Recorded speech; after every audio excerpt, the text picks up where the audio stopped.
लोगों ने crop production and management chapter का 1.3 डिस्कस कर लिया था। क्रॉप प्रोडक्शन जो कि क्लास 8 साइंस का फर्स्ट चैप्टर है, उसका हमने थर्ड टॉपिक जो था प्रिपरेशन ऑफ सॉइल, उसको पूरा डिस्कस कर लिया था। उसमें हम लोगों ने क्या देखा था, उसमें हम लोगों ने मिट्टी को कैसे तैयार किया जाता है एक क्रॉप को उगाने के लिए, और मिट्टी को कैसे बनाया जाता है, ये सब कुछ हमने उसमें देखा था। उसमें हमने देखा था कि अर्थवर्म्स एक फार्मर के फ्रेंड होते हैं, माइक्रोब्स फार्मर के फ्रेंड होते हैं, और लूजनिंग एंड टर्निंग क्यों ज़रूरी है सॉइल के लिए, और लूजनिंग एंड टर्निंग करने के टूल्स जो एग्रीकल्चरल इम्प्लीमेंट्स कहलाते हैं, उनके बारे में भी देखा था। उनके फंक्शन देखा था, वर्क देखा था, कब से वो काम करते हैं और कैसे काम करते हैं, उनका स्ट्रक्चर कैसा है, ये सब कुछ हमने डिस्कस कर लिया था। इस वीडियो में हम लोग उसी के 1.4 जो सोइंग जो है हमारा सोइंग का हिंदी होता है बुआई, इसको देखेंगे। Sowing of seed is the most important step to in crop production. Means फसल उत्पादन में ये हमारा सबसे पहला चरण होता है। एक फसल को ग्रो करने में सबसे पहला चरण होता है। इसी से हमारा स्टार्ट होता है, जो बोओगे वो पाओगे। ये तो मुहावरा या लोकोक्ति जो भी हो, सुना ही होगा आपने, जो बोओगे वो पाओगे। तो सोइंग सीड अगर हम लोग खराब बोएंगे तो खराब ही पाएंगे, खराब बोएंगे तो यहाँ पाएंगे ही नहीं। इसीलिए हमारा ये एक टॉपिक आता है सिलेक्शन ऑफ सीड।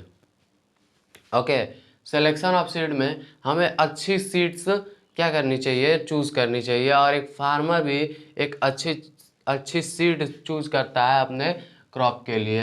जो बोओगे वो काटोगे, अगर अच्छा बोएगा तो अच्छा ही काटेगा। इसीलिए हमें कभी भी सिलेक्शन ऑफ सीड में मिस्टेक नहीं करना चाहिए। इसमें मिस्टेक कर देंगे तो हमारी क्रॉप हमारे साथ धोखा दे देगी। अब इसे सिलेक्शन ऑफ सीड का मेथड क्या है, अब इसे कैसे सेलेक्ट करें कि कौन सा सीड हमारे लिए अच्छा है, कौन सा खराब है। तो उसके लिए अगर आप एक घर में ही एग्जांपल ले सकते हैं। मम्मी कभी चना वना भिगोती होंगी, तो उसमें आप लोग देखते होंगे कि चना भिगोने पर के बाद उसमें पानी डालने पर कुछ उस चने तैरने लगते हैं ऊपर, तो उन्हें क्या किया जाता है, निकाल के फेंक दिया जाता है। जैसा कि आप इस इमेज में देख सकते हैं। इस इमेज में ये चना तो नहीं है, लेकिन कोई सीड ही है जो ऊपर फ्लोट कर रहा है। ओके, तो जो ऊपर फ्लोट कर रहा है वो डैमेज सीड्स है। अब इसके लिए हम लोग एक एक्टिविटी भी परफॉर्म करेंगे, तो उस एक्टिविटी को आइए कर लेते हैं। जो एक्टिविटी आप अपने घर में भी कर सकते हैं। Take a beaker and fill half of it with water. एक बीकर लीजिए और इसका आधा भाग पूरा पानी से भर दीजिए। Suppose that it is our beaker. Okay, हमारा आधा ये पानी से भरा हुआ है। Put a handful of wheat seeds and stir well, wait for some time. अब एक हैंडफुल मीन्स कहाँ गया हैंडफुल, हैंडफुल मीन्स हमारा हो जाता है मुट्ठी भर सीड लीजिए, किसका, वीट का। वीट के सीड को इसमें डालिए। अब वीट के सीड को आप जैसे ही इसमें डालेंगे, कुछ सीड आपके ऊपर आके तैरने लगेंगे। जैसा कि आप इस इमेज में भी देख सकते हैं कि इस इमेज में भी सीड वीट के सीड की तरह ही कुछ है, शायद वीट का सीड ही है, वो ऊपर तैर रहा है। ये सिलेक्शन ऑफ सीड का एक्टिविटी ही हो रहा है। इस इमेज में आप लोग देख सकते हैं और घर पे अपना एक्टिविटी कर सकते हैं। अब ऑब्जर्व योर कंजर्वेशन। आपने क्या पाया उस एक्टिविटी को करके, आपने क्या पाया, क्या जो सीड्स थे वो ऊपर तैरने लगे, या फिर कुछ सीड नीचे बैठ गए। जो सीड नीचे बैठे थे वो हल्के थे या फिर भारी थे, वो जो ऊपर तैर रहे थे उनसे हल्के थे या भारी थे। आप पाएंगे कि ऊपर तैरने वाले जो सीड थे हमारे, वो सीड क्या थे, वो सीड हमारे खोखले हो चुके थे और ख़राब हो चुके थे। और जो खोखला चीज़ होता है वो हल्का हो जाता है, और हल्का होने के कारण वो हमारा पानी के ऊपर तैरने लगता है। ये हमारा this is a good method to select our good seeds. यह एक हमारी अच्छी विधि भी है। अब बिफोर सोइंग, अब हमने सीड भी सेलेक्ट कर लिया। अब बुआई पे आते हैं। तो बुआई करने से पहले उसको किससे किया जाए, हाथ से या फिर टूल से, कोई टूल भी हो सकता है स्पेसिफिक टूल, उन टूल्स के बारे में भी हम लोग पढ़ेंगे। ये हमारा एक इम्पॉर्टेंट टास्क होता है सोइंग से पहले कि कौन सा टूल यूज़ करें बोने के लिए। अब हाथ से मिट्टी खोद खोद के बोएंगे नहीं, तो कुछ ना कुछ टूल्स भी होते होंगे। तो आइए उन टूल्स को देखते हैं कि वो टूल्स क्या होते हैं। जब हमने बुआई फर्स्ट वीडियो में अपने क्या किया था, चैप्टर का जब आउटलाइन देखा था, तो सोइंग में हमने देखा था selection of seed. Selection of seed के बाद हमने देखा था कि क्या था, हमारा ट्रेडिशनल था,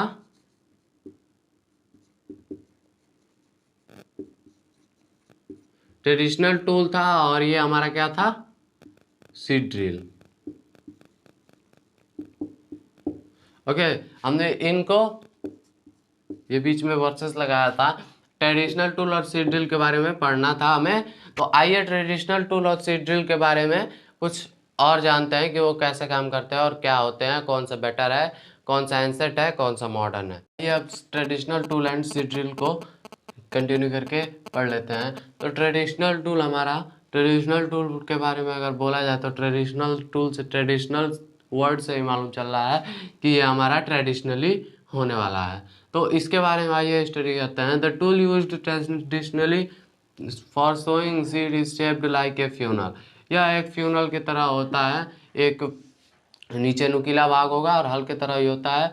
तो इस पिक्चर में आप लोग देख सकते हैं कि दो फार्मर्स हैं, दो भाई हैं जो चला रहे हैं बैल के साथ एक ट्रेडिशनल टूल को, सीड को बोने के लिए। The seeds are filled into the funnel.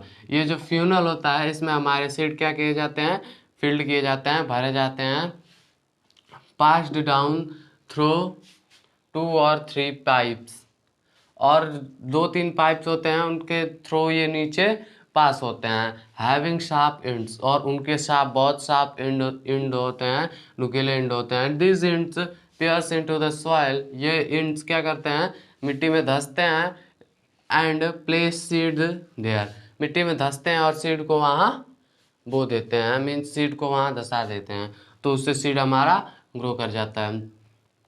अब हमारा सीड ड्रिल क्या होता है। ट्रेडिशनल टूल तो हमने देख लिया। सीड ड्रिल मॉडर्न टूल है, और सीड ड्रिल से बहुत हमें फ़ायदे होते हैं, टाइम बचता है, लेबर बचते हैं, बहुत सारे फ़ायदे होते हैं। तो उन्हीं फ़ायदों को आज देखते हैं इसमें सीड ड्रिल क्या होता है, उनसे हमारे फ़ायदे क्या हैं और एक कैसे इससे डिफरेंस है। This shows the seeds uniformly eight equal distance and depth. अब ये क्या होता था, ये इसका कोई वो नहीं था कि मीन्स इसका कोई निश्चित नहीं था कि ये एकदम सीधा ही बोएगा, इतने डिस्टेंस पे बोएगा, इतना डेप्थ बराबर बोएगा। कहीं ज़्यादा बोता था, कहीं कम बोता था, कहीं बोता ही नहीं था, कहीं दो बीज बो देता था। वैसा था हमारा ट्रेडिशनल टूल। बट मॉडर्न है जो सीड ड्रिल, वो हमारा क्या करता है, सीड को यूनिफॉर्मली बोता है। यूनिफॉर्मली मीन्स ये जो है एकदम सीधा, एक लाइन बनी रहेगी जब, तो लाइन वो हमारी सीधी जाएगी यहाँ से, ये एकदम पैरेलल आपने मैथ्स में पढ़ा होगा, वो पैरेलल लाइन हमारी जाती है। और हमारा डिस्टेंस एंड डेप्थ मीन्स गहराई होता है, एंड डिस्टेंस मीन्स दूरी होता है, आपको पता ही होगा, जो हमारा हमेशा इक्वली रहता है, मीन्स पैरेलल रहता है। It ensures that seeds get covered by soil after sowing. After sowing जब ये सीड को बो देता है, तो ये इंश्योर करता है कि हमारे सीड सॉइल से कवर हो चुके हैं। This protects seed from being eaten by birds. और जब हमारा जो सीड है वो मिट्टी से ढका होगा, तो वो जो बर्ड जो हमारे सीड को ईट कर जाते हैं, खा जाते हैं, उनसे बचाएगा, उनसे प्रोटेक्ट करेगा। Sowing by using a seed drill saves the time and labour. ये हमारा सबसे अच्छा बात है, ये हमारा टाइम भी बचाता है और लेबर भी बचाता है। इसमें हमारे देखिए दो लेबर थे, और तो दो लेबर बोते दो हल भी थे, तो उनमें बहुत टाइम लगेगा और लेबर भी ज़्यादा लगेंगे। बट इसमें हमारा क्या है, ये हमारा टाइम भी बचाएगा और लेबर भी बचाएगा। क्यों? क्योंकि ये ट्रैक्टर से चलाया जाता है, और ट्रैक्टर में ये लगा होता है, ट्रैक्टर में जॉइंट होता है, और ये लोहे का बना होता है। ट्रैक्टर में इसमें भी पाइप्स होती हैं, उनमें हमारा बीज बोया जाता है। और ये हमारा एक ही लेबर होता है जो ट्रैक्टर को ऑपरेट कर सकता है और बीज को बो सकते हैं। इसमें एक लेबर लगेगा और ट्रैक्टर इलेक्ट्रिक है तो बैल से ज़्यादा तेज चलेगा। Appropriate distance between the seeds is necessary to avoid overcrowding. एकदम एक अप्रोप्रिएट मीन्स इक्वल डिस्टेंस हमारा नेसेसरी है सीट्स को। और overcrowding means equal distance हमारा नेसेसरी है। क्यों?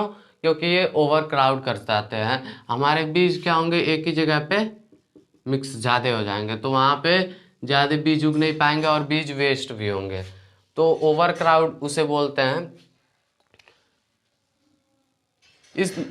This allows plants to get sufficient sunlight, nutrients and water from the soil। ये क्या करता है, ये हमारा उसको अलाउ करता है प्लांट हमारे इस, अगर हम इससे सीड ड्रिल से बोएंगे तो ये हमारा प्लांट्स क्या प्रॉपर सनलाइट गेट करेंगे, न्यूट्रिएंट्स गेट करेंगे and also they will get water from the soil. जो वो वाटर से सॉइल से वाटर भी गेट करेंगे प्रॉपरली।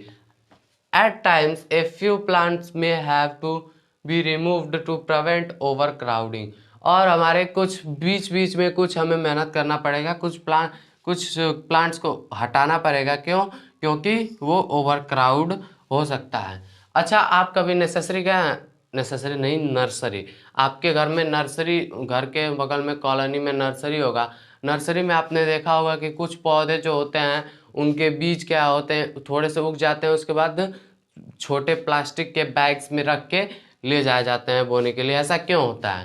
तो ऐसा इसलिए होता है, जो हमारा पैडी होता है धान, उस जैसे कुछ पौधे होते हैं जिन्हें डायरेक्ट नहीं सो किया जाता, पहले उन्हें सो करके छोटा छोटा उगाया जाता है, उसके बाद उन्हें ट्रांसप्लांट किया जाता है। और ऐसा ही कुछ हमारे फ्लावर्स के साथ भी होता है, वाइल्ड फ्लावर और वाइल्ड प्लांट्स के साथ भी होता है। तो हमने ये पूरा सोइंग टॉपिक जो हमारा था इसको पूरा ख़त्म कर लिया है। अब अगले वीडियो में हम लोग देखेंगे कि फर्टिलाइजर्स एंड मैन्योर्स क्या होते हैं, फर्टिलाइजर मैन्योर क्यों ज़रूरी है।